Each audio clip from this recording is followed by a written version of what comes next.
Fast Market here on the Schwab Network. Let's bring in our next guest for our cash tag segment. It's going to be Landon Swan. He's a co-founder at Likefolio. Welcome back to the show, Landon. Thank you. Great to be here. All right, to kick off to actual important names here for earnings season with Netflix coming up after the close today. We've had 5 days in a row after hitting all-time highs last Friday. We've been down 5 days in a row, but I mean, the expectations and the bar is really high on this one, maybe warranted at this point. They're supposed to continue to grow subscription rates. They're not losing subscribers by any stretch of the imagination. Do you have the data that backs this up, and what are your expectations moving into earnings?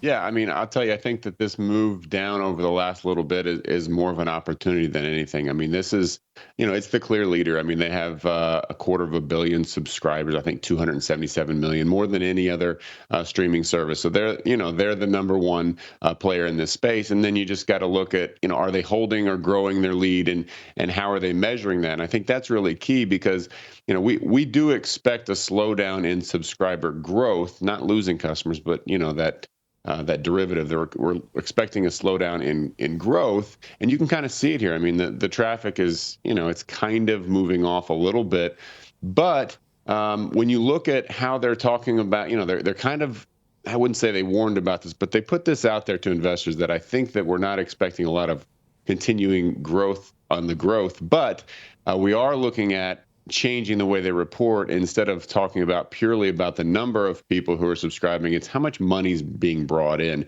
because they've got a little bit different model now, right? I mean, they cracked down on the password sharing, and they're also bringing in the ad tier, which both of those have worked really well. So the ad tier, I think it's $7 a month, and it's supported by obviously ads. And that's grown significantly year over year, I think 34%, whereas the paid subscribers is only growing 16%. And I say only, but that's a really good number also.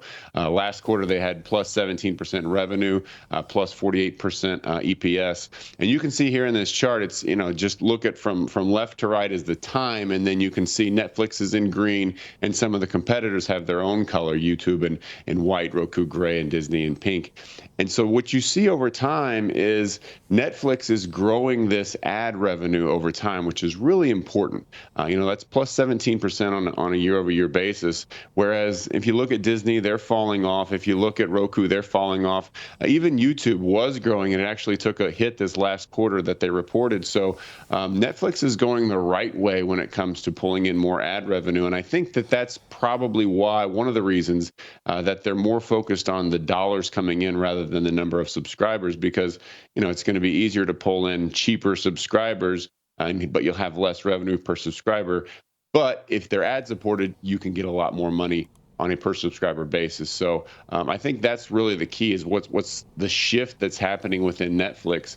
They have a lot of quality programming. They have a lot of the top programs out there, but just getting the twofold revenue strategy going, where it's not just people paying on a monthly basis, but it's also that ad tier that's obviously doing well.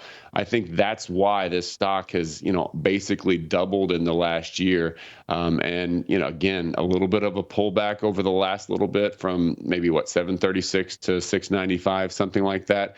So I see it as a bit of an opportunity heading into this earnings. I think a lot of the lower growth rates for subscribers is somewhat priced in, but all the other data that we have is pretty strong for Netflix. So again, I think this is an opportunity for long-term investors.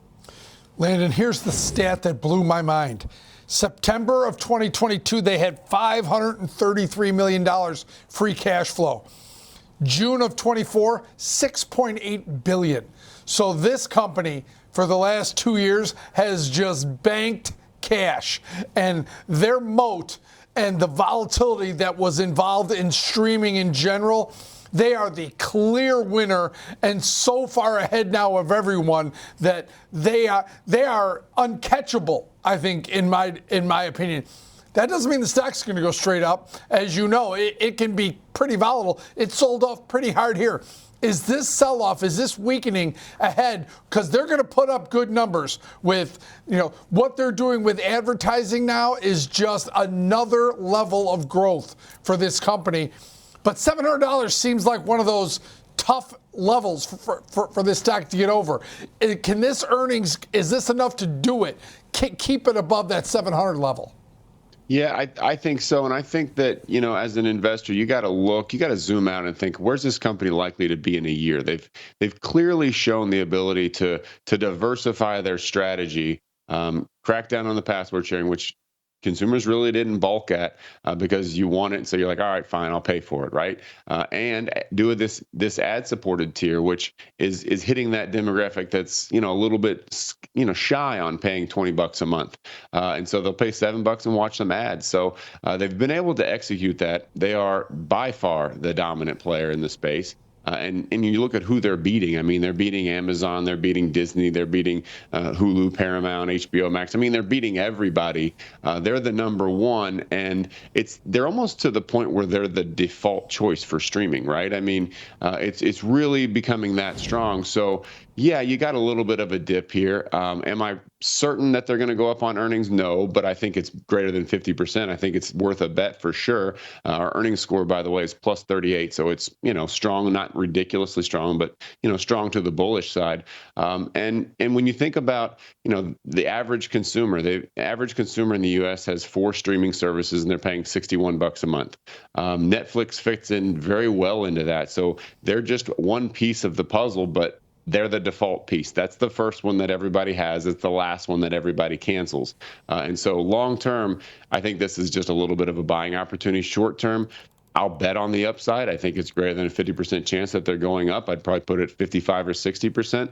And for me, that's I'm sure you guys can structure a trade that takes advantage of those odds all day long. So I like it here. And again, a lot of it has to do with just how dominant they are and the fact that we don't see that changing over the next 1 or 2 years. Yeah, in April, during a call, they said they're going to stop reporting subscriber growth numbers in 2025. They want everybody to focus on revenue because that high margin ad revenue business, that average revenue per user is going to be what people should be focused on. But, Landon, I keep on hearing rumblings that they're going to raise prices maybe potentially on this earnings call. Does that help or hurt them? And does that help or hurt the stock? Because not a lot of people are going to give up their Netflix subscriptions. We know that. It's becoming a consumer staple. Yes, it is. Just like an Apple, like an iPhone, right? So is that going to help or hurt the stock? And what's your earnings score on this one? I mean, if you look at what's happened every time they've raised prices, you figure out why they're probably going to do it again. I mean, people just say, all right, I use this every day. My family's on it all the time, tons of hours, and it's worth $2 more a month, right? Eventually, maybe it gets really expensive if you keep going $2 and you keep adding that up. But right now, I think people are going to take it, and it's just going to add more of that cash that Kevin was talking about. So I think investors would like it. I would like it as an investor if they raised prices slightly, because I don't think they're going to get a lot of attrition. And I think it's just going to produce more cash, frankly. The earnings score is plus 38 out of, that can go from negative 100 to positive 100. So plus 38 means we're bullish. And usually the threshold is if we get above 20, we're willing to make a bet on it. So at plus 38, we're definitely willing to take a bullish trade on this one.